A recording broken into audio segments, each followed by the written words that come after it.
Hi అండి, లోహేంద్ర స్మార్ట్కి ఛానల్కి సుస్వాగతం. ఇప్పుడు ఇంతకుముందు లోహి లీల ఛానల్ పెట్టాం కదండి, అది మధ్యలో అసెప్ట్ చేసి వదిలేస్తే అది ఏం చేస్తుందంటే ఏదైనా వీడియో ఇంట్రెస్ట్గా చేస్తున్నాం, వాచ్ టైం పోతుందండి. అందుకని కొత్త ఛానల్ ఓపెన్ చేశాను చెప్పాను కదండి. మేము ఏదో వంట చేసుకుంటే అది చూపిస్తూ ఉంటాను, చూసి మీకు నచ్చితే కనుక అది ట్రై చేయండి. ఇప్పుడు ఇంతకుముందు పాత ఛానల్లో పొన్నగంటి ఫ్రై, ఆకుకూర ఫ్రై చేశానండి. అయితే ఇప్పుడు ఏంటంటే మళ్ళీ అదే ఫ్రై, కాకపోతే ఏంటంటే పెసరపప్పు నానబెట్టుకొని వేసుకొని చేస్తానండి. అంటే నేను ఒక్క కూరనే అనేక విధాలుగా ఇప్పుడంటే అట్లా చేసుకొని తింటాం మేము. ఇప్పుడు ఇదిగోండి పెసరపప్పుని ఏం చేస్తారంటే నేను ఒక 100 గ్రాములు తెచ్చుకున్నా, 2 కట్టలు తెచ్చుకొని ఫస్ట్ ఎప్పుడైనా సరే ఆకుకూరలు కొయ్యకు ముందే శుభ్రంగా నీట్గా బాగు చేసుకొని ఉప్పు అంటే సాల్ట్, కల్లుప్పు ఉంటుంది కదండి, ఆ వేసిన వాటర్లో ఆకుకూరను పెట్టి ఒక పావు గంట కానీ 20 నిమిషాలు కానీ అలాగే వదిలేసి మళ్ళీ తీసి ఒక పంపు కింద బాగా కడిగేసి దాన్ని సన్నగా ముక్కలు కోసి పెట్టుకున్నానండి. ఇవన్నీ ఇట్లా కట్ చేసి పెట్టుకున్నాను. నేను కొద్దిగా లావైనా కూడా మేము పట్టించుకోము, ఇంకా సన్నగా కోసుకున్నా కూడా బాగానే ఉంటుంది. అది పొన్నగంటి ఆకు. ఇది వచ్చేసి కొత్తిమీర, పుదీనా, కరివేపాకు. ఇది కొంచెం చూడండి ఎంత ఉందో, మేము ఎక్కువే తింటాము, అది మీ ఇష్టం, వేసుకుంటే తక్కువ వేసుకొని లేకపోతే ఉల్లిపాయ, ఒక పచ్చిమిరకాయ కోసి పెట్టుకున్నాను. ఇంకా ఈ పెసరపప్పును ఏం చేశానంటే ఒక 100 గ్రాములు తెప్పించానండి. దీంట్లో ఏంటంటే పెసరపప్పుని ఫస్ట్ ఫ్రై చేయాలి, దోరగా వేయించాలి. వేయించుకున్న తర్వాత వాటిని నీటిలో కడిగేసి నానబెట్టుకోవాలి. మామూలుగా ఒక 3 గంటలు అట్లా నానబెట్టుకోవాలి. ఇవన్నీ ఇది కొద్దిగా ఇంకా మెత్తపడలేదు, నేను ఎంత గంటన్నరే నానబెట్టాను, కానీ బాగా నైట్లో నానబెట్టుకున్నా పర్వాలేదు, ఎందుకంటే మనకి టేస్ట్ తెలుస్తుంది కదా పెసరపప్పు. ఇంకా ఏమో తాళం గింజలండి. ఇంకా ఆన్ చేసుకున్నాం కదా, నేను ఇది బాండీ పెట్టుకున్నాను. అయితే ఇంతకుముందు అన్నారు ఈ బాండీలో చేయకూడదు అన్నారు. నాకు ఏదైనా ఫస్ట్ నుంచి మనకి ఏది అలవాటు అయితే అలా చేస్తాను కదండి, దాన్ని బట్టి నేను చేసుకుంటాను. నాకు సక్సెస్ అయితే నేను వేరే ఏమైనా కొంటానో నాకు, ఎందుకంటే నేనైతే వీటిలోనే చేసుకుంటాను. ఇది వచ్చేసి ప్యూర్ ఆయిల్ అండి. ఇక నేను ఎక్కువ కూడా ఏం చూడండి, ఓన్లీ 1 స్పూను ఇవ్వండి అంత ఆకుకూరకి. దీంతో ఒక నిన్న కూడా వేయలేదు, కొద్దిగా ఆయిల్ వేసాను అంతే. ఎందుకంటే ఇది మేము ఏం చేస్తామంటే పల్లీ నూనె, ఇదిగోండి చూడండి ఇట్లాగా పల్లీ నూనె గానుగ దగ్గర, గానుగ అంటే చెక్క గానుగ కాదు, మామూలుగా ఇప్పుడు టెంపరేచర్ దగ్గర పెట్టి చేపిస్తారు కదా, మేము దగ్గరుండి 5 కేజీలు కొనుక్కున్నామండి. 5 కేజీలకి ఎంత వచ్చిందంటే 2 కేజీల 800 గ్రాములు ఎంత వచ్చిందండి. మొత్తం కలిపి 1100 రూపాయలు అయింది. అంటే అప్పుడు మేమైతే 190 కొన్నాము, 950 రూపాయలు 5 కేజీలు పల్లీలు అయినాయి. వాటిని 1 గంట ఎండలో ఆరబెట్టి, ఎందుకంటే పచ్చిగా ఉంటే చుట్టుకుపోతాయి, ఎందుకంటే 1 గంట ఆరబెట్టి, ఎక్కువసేపు ఆరబెడితే మళ్ళీ ఆయిల్ రాదు, ఆరబెట్టి తీసుకెళ్ళి దగ్గరుండి పట్టించుకొని వచ్చిన తర్వాత ఇది ప్యూర్ ఆయిల్ అనమాట. అందుకనే కొద్దిగా వేసినప్పుడు టేస్ట్ ఉంటుంది. అది కాక మొత్తం ఎంత పడిందంటే 1150, అంటే వేసినందుకు కేజీ 30 రూపాయలు. అప్పుడు 5 కేజీలు ఎంత అండి, 150 రూపాయలు. ఇది ఒక 950, మొత్తం అంతా 1100 అయింది. అంటే ఇంచుమించు 3 లీటర్లకి ఇంకా తక్కువే వచ్చింది. ఒక 100 గ్రాములు ఎంతో 1100 పడింది. అంటే లీటర్ ఎంత పడిందండి, దరిదాపుల్లో 350 రూపాయలు, 370 రూపాయలు పడింది. కాబట్టి నేను జాగ్రత్తగానే వాడుతున్నాను, ఎందుకంటే నూనె వాడిన మంచిదే, తక్కువ వాడిన మంచిదే కదండి. మళ్ళీ ఇంకొకటి చిన్న అల్లం ముక్కను, ఇది ఇవి ఉంటాయి కదా, ఏంటిది గుర్తురాట్లేదు, వెల్లుల్లిపాయ దంచుకున్నానండి, మెత్తగా దంచి పెట్టుకున్నాను. ఒక 6 గర్భాలను చిన్న అల్లం ముక్క, నూనె వేసాను కదండి. దీంట్లో తాళం గింజలు వేసేయండి. అసలు నూనె కూడా మీకు తెలుస్తుంది, దగ్గరికి ఒకసారి చూడండి. ఒకసారి నూనె అంటే యాగటానికి అంతే అట్లా ఉందండి, కానీ కూరలు ఎంత టేస్ట్ ఉంటున్నాయంటే బాగా టేస్ట్ ఉంటున్నాయి. ఇగోండి ఇంగువ మర్చిపోవద్దు. మరి మీరు వాడతారో వాడరో, నేనైతే ప్రతి కూరలో వాడతాను, ఎందుకంటే ఆరోగ్యానికి మంచిదని చెప్పి.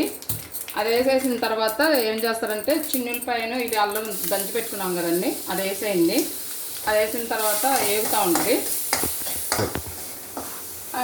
అల్లం వెల్లుల్లిపాయ కూడా వేగిపోయింది కదండి. ఇదిగోండి ఉల్లిపాయ ముక్కలు అవి వేసేసి చూడండి. ఆగటానికి కూడా నూనె కనిపించట్లేదు, కానీ కూర చాలా టేస్ట్గా అనిపిస్తుంది. ఇంకేమోనండి నేను నూనెలు కూడా తగ్గిద్దాము అని చెప్పి, మరి అది దరిదాపుల్లో 3-4 నెలలు వాడాలి కదా, నేను ఫస్ట్ నుంచి ఇంతే వాడుతున్నాను, ఎక్కువ మాత్రం ఏం వాడట్లేదు. ఇలా ఉల్లిపాయ వేగాలండి. అందుకని ఉల్లిపాయ వేగింది అంటే ఇంకా నూనె ఎక్కువ లేదు, గట్టి కచ్చపిచ్చిగా వేగింది. దాంట్లో నానబెట్టుకున్న పెసరపప్పు వేసేసుకోవాలండి. ఇట్లా పెసరపప్పు అలా వేసుకున్న కూరలు చాలా టేస్ట్గా ఉంటాయండి. ఇప్పుడు నేను ఏం చేస్తానంటే ఇట్లా ఆకుకూరలు చేసినప్పుడు కూర మిగిలింది అనుకోండి, మరుసటి రోజు చపాతీ చేయడానికి అని చెప్పి కొద్దిగా ఇట్లా ఎక్కువ కూర అయ్యేటట్టే చేసుకుంటాను. ఎందుకంటే ఇట్లా ఏపుళ్ళు కానీ ఫ్రై కానీ అట్లా బాగుంటుంది. ఇప్పుడు చూడండి, మనం ఫ్రై అనుకోవటానికి కూడా ఇప్పుడు ఫ్రై అంటే నూనె కారుతూ ఉంటే ఫ్రై అది తింటే దెబ్బ అనుకుంటారు. దీంట్లో ఏం నూనె ఉందండి, అడుగు మారుతుంది చూడండి. కాబట్టి మనం ఏమీ ఇబ్బంది పడవసరం లేదు. ఉట్టి కూర కన్నా కూడా ఇంకా తక్కువ నూనె ఉంది కాబట్టి ఫ్రై తింటే ఏమన్నా అవుతుందని మాత్రం అనుకోవద్దు. ఇలా మాత్రం చేసుకోండి. ఇంకోటి ఏమవుతుందంటే పెసరపప్పు ఇందాక ఆల్రెడీ వేయించాను కాబట్టి కొద్దిగా ఉడిని 2 నిమిషాలు అటు ఇటు తిప్పేసిన తర్వాత ఇవ్వండి పెసరపప్పు వేగినవి ఇందాక వేయించేసాను కదా, దీంట్లో ఏం చేస్తారంటే ఆకుకూర వేసేసుకోండి. అవన్నీ ఈసారైనా సక్సెస్ చెయ్యండి. ఎందుకంటే ఇప్పుడు ఫస్ట్ ఛానల్ అట్లా అయింది, దాన్ని నేనే అంటే అశ్రద్ధ చేసి పోగొట్టుకున్నాను. తర్వాత ఇప్పుడు వాచ్ టైం రావాలంటే ఒకేసారి 1 మంత్లోకి రావాలి కాబట్టి కష్టంగా ఉంటుంది. ఇదిగోండి ఇప్పుడు ఇట్లా ఏం చేస్తారంటే కొద్దిగా వేసిన తర్వాత ఒకసారి పెద్ద మంట పెట్టండి, మొత్తం అంతా కలిగి తిప్పండి. ఇదిగోండి ఒకసారి ఆకు పెసరపప్పు ఇట్లా మొత్తం మిక్స్ అయ్యే వరకు ఒకసారి కలగలుపుకొని చిన్న సిమ్లో పెట్టుకొని పొయ్య. తర్వాత వచ్చేసి పసుపు ఉంటుంది కదండి, ఇది కూడా ఒరిజినల్ పసుపేనండి. పసుపు కొమ్ములు మా అమ్మాయి పెళ్ళికి ఇస్తే అవి పట్టించుకున్నాను, అప్పటి నుంచి ఫ్రిడ్జ్లో పెట్టేసుకుంటాను.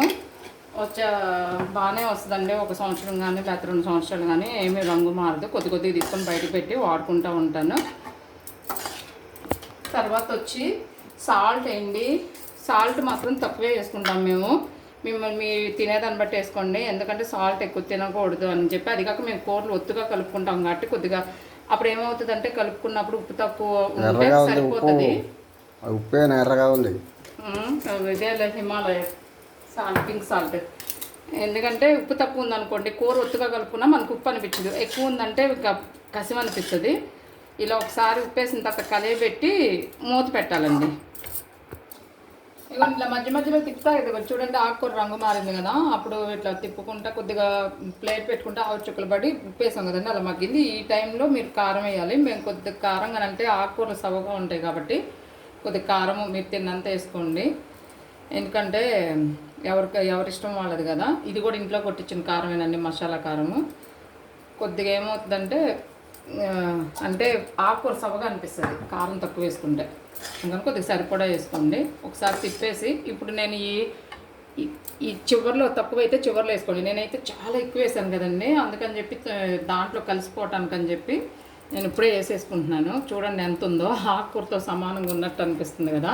మేము తింటాము. ఫస్ట్లో ఇలాగే వేస్తుంటే ఎవరో ఆకులు అలములు తిని ఎక్కువ కాలం బతుకుతారా అని చెప్పి కూడా ఎక్కిరిచ్చారండి. మాకైతే ఫస్ట్ నుంచి ఇలా అలవాటు. కొన్ని ఏమో మరి మేమైతే ఎక్కువ శాతం ఏది వచ్చినా సరే అంటే వస్తాయి రావని నేను అనను, కానీ ఏదైనా సరే ఇంట్లోనే జాగ్రత్తలు పాటిస్తా మందులు వాడకుండా చిన్న చిన్న చిట్కాలతో మేము తగ్గించుకుంటూ ఉంటాం కాబట్టి మా నమ్మకం మాది, అది మీ ఇష్టము. ఇలా ఒకసారి కలిగి తిప్పేసి మూత పెట్టేయండి, ఎందుకంటే కారం అవన్నీ పట్టాలి కదా.